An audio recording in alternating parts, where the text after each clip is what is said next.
This Camon 20 Premier 5G is a striking smartphone, I won't lie. Big on looks, big on features, and big on storage. This back is lychee pattern leather with a soft rubber feel to it, which reminds me of the leather-backed LG G4 I once had back in 2015.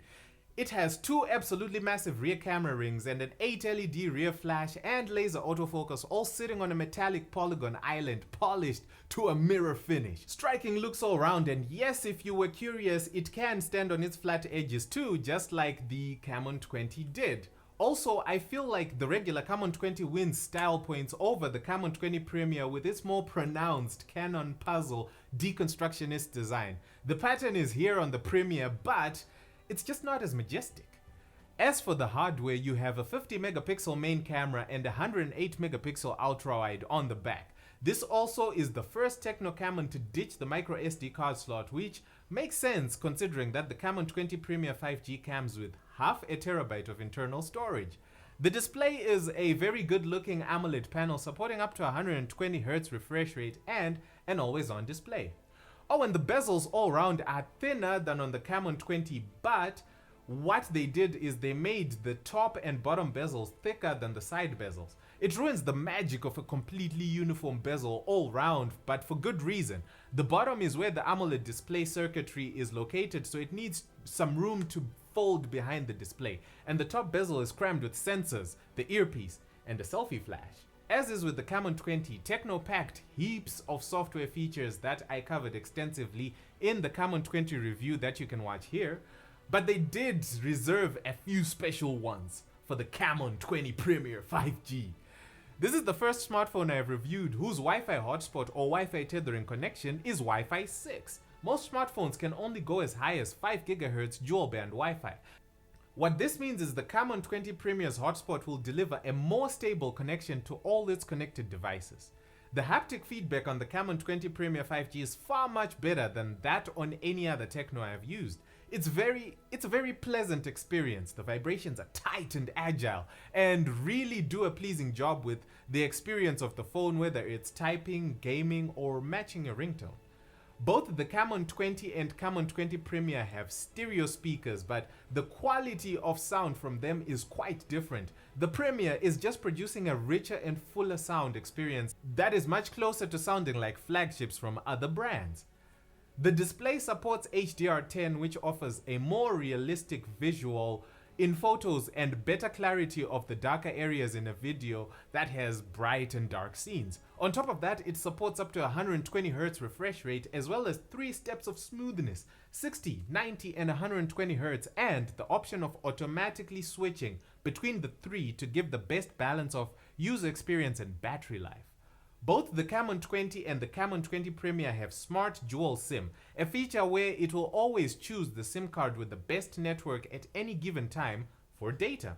This feature only works if the two SIM cards installed belong to two different service providers, for obvious reasons. Also, the Premier supports 5G and it works out of the box on Ethernet in Zimbabwe. Let's look at performance. It's got 8 GB of RAM that can be expanded to 16 via memory fusion, 512 GB of internal storage that you cannot expand with an SD card, and a MediaTek Dimensity 1200 CPU. It's a solid performer all round really. Medium gaming is a breeze. Navigating the UI is both fluid and snappy thanks to that high refresh rate. It's a really solid performer even when you decide to push it a bit. The battery performance was quite impressive. The chipset in the Premier is much more powerful than that in the Camon 20, but the difference in results after we did the endurance test was just 3%. However, there was something interesting that I observed during this test. After an hour of YouTube, the Camon 20 was down to 94% battery versus 98% on the Premier. After an hour of video recording, they switched positions with the Camon 20 dropping to 76% and the Premier to 73%. Then after an hour of gaming, the Camon 20 ended up at 66% battery and the Premier at 63%. So for GPU intensive tasks, the Camon 20 is easier on the battery than the Premier due to the GPU in the Premier being a bit more powerful. But it's a small price to pay for such a much better user experience. And even though the Camon 20 Premier fell a bit short, it still has a proper 2-day battery. In fact, it was my primary smartphone for photos and videos at a wedding I attended recently, and it survived a full day of photography and internet tethering with about 35% of battery left to spare at the end of the day. So yeah, it's got a phenomenal battery. And when it comes to charging, it's up to 45 watts on the Premier with the fast charger included in the box.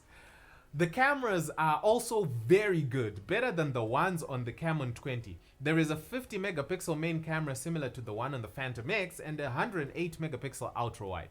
The 50 megapixel sensor is a quality sensor, and you can see this in just how much less noise and processing that is present in the images. If you zoom into the areas of an image with a shadow, it still stays clear with really good detail. It also adds more vibrance to images than what is actually in the scene, but it's not as aggressive as is on the Camon 20. It's just right. I also appreciated how snappy the shutter is. As soon as you press the shutter, the photo is taken and sent to post-processing. Something I did notice is that if you take too many consecutive images, post-processing will prevent you from taking any new photos until the images already queued are sorted.